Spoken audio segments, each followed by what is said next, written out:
Il est donc probable qu'elle se déroule également au stade Johan Cruyff. Le retour au Camp Nou est imminent. Le club ne souhaite pas fixer de date. Mais Barcelone est confiant de pouvoir jouer au Camp Nou lors du match contre Gérone après la pause. Spotify a déjà informé Barcelone de son désir de renouveler le sponsoring pour 4 saisons supplémentaires, 2026-30, en activant la clause contractuelle qui l'oblige à notifier le club avant le 1er juillet, ce qu'il a déjà fait. L'option de renouvellement prévoit une augmentation de la valeur du sponsoring à 65 millions d'euros par an pour les maillots de match. Il existe également des options supplémentaires.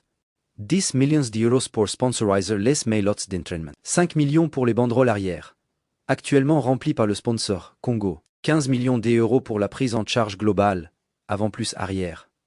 Flick donne-t-il des leçons de respect au Real Madrid? L'entraîneur de Barcelone a déclaré, lors de sa conférence de presse, participer à la cérémonie est un signe de respect pour les lauréats. Toute personne invitée doit y assister, s'amuser et faire preuve de respect envers la personne qui reçoit le prix. Une position qui a été interprétée comme un message indirect adressé au Real Madrid, qui a décidé pour la 2e année consécutive de boycotter la cérémonie, après avoir considéré que ses joueurs avaient été traités injustement. Santi Giménez.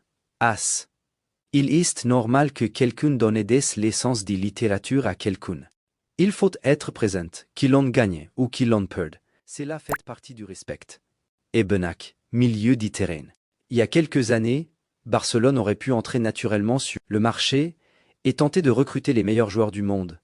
L'une des dernières recrues majeures fut de Jong. Le milieu de terrain blond de l'Ajax avait conquis nos cœurs lors d'un match de Ligue des Champions contre le Real Madrid et était arrivé à Barcelone pour 86 millions d'euros. Depuis, malgré quelques fluctuations, il est devenu un titulaire régulier. La même année, Griezmann a été recruté pour 120 millions d'euros. Après cela, les transactions importantes, ceux qui se sont imposés dans l'équipe, comme Lewandowski, Ferran, Rafinha, Koundé, Olmo, ou la nouvelle recrue Joan Garcia, étaient tout en dessous du plafond de 58 millions d'euros. Ces dernières années, la situation économique du FC Barcelone l'a contraint à des manœuvres de transfert complexes. Heureusement, la Masia, en plus de recruter de jeunes joueurs prometteurs, lui a permis de recruter des joueurs de haut niveau qui se sont rapidement imposés parmi l'élite mondiale. Prenons exemple du milieu de terrain.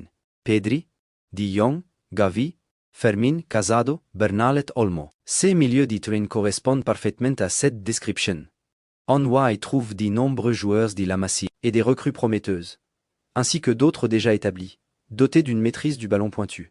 Je pensais à tout cela en regardant le match de Newcastle. Rashford et Joan Garcia étaient les grands noms aux yeux de tous, et à juste titre. Mais les performances de Pedri et de Jong étaient exceptionnelles. Dans un tel environnement, les ambitions ne devraient avoir aucune limite.